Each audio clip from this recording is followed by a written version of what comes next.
kelompok 6. Dalam video ini kami akan menjelaskan cara dari pembuatan es krim melalui mata kuliah IPA terpadu di bawah topik perubahan dan penggolongan materi yang diampu oleh dosen Pak Jeki. Jangan lupa saksikan!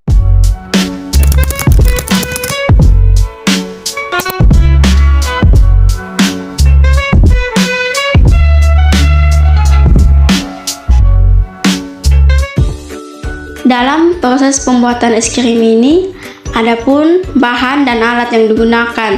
Yang pertama bahan yaitu ada susu, air, es batu, dan garam.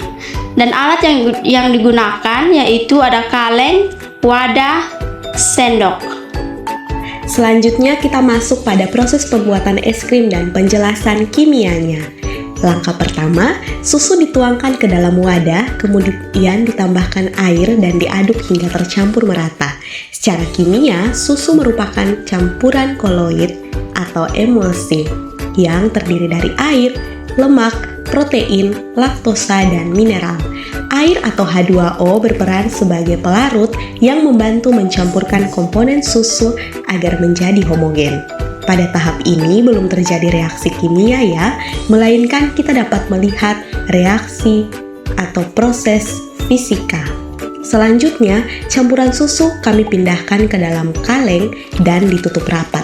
Nah, kaleng ini berfungsi sebagai wadah tertutup agar tidak kemasukan air dari luar, serta membantu proses perpindahan kalor secara merata saat didinginkan. Setelah itu, kaleng dimasukkan ke dalam wadah yang lebih besar. Nah, es batu akan kami pecahkan dan akan dimasukkan ke dalam wadah yang sama hingga mengelilingi kaleng tersebut. Es batu adalah air dalam bentuk padat. Es berfungsi sebagai pendingin karena mampu menyerap kalor dari campuran susu. Ketika es menyerap kalor, terjadi perubahan wujud dari padat menjadi cair. Ini disebut dengan proses kalor lebur.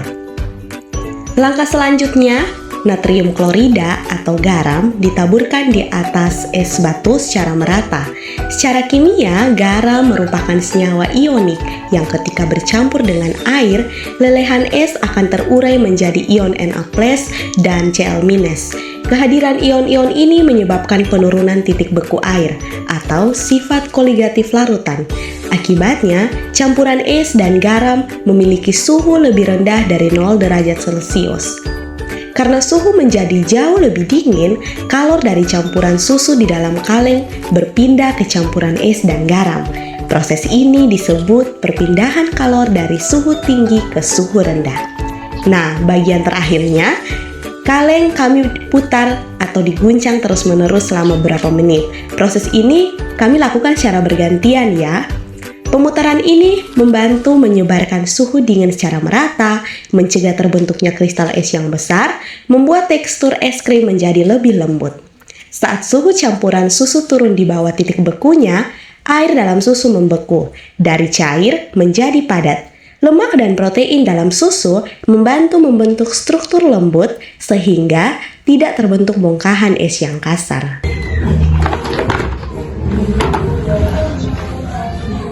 A few moments later.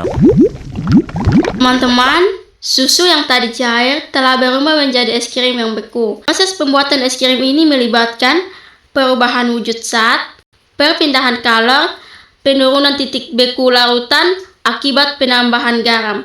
Dan dengan demikian, es krim terbentuk bukan karena garam membekukan susu, tetapi karena garam menurunkan suhu es sehingga campuran susu dapat membeku lebih cepat dan sempurna.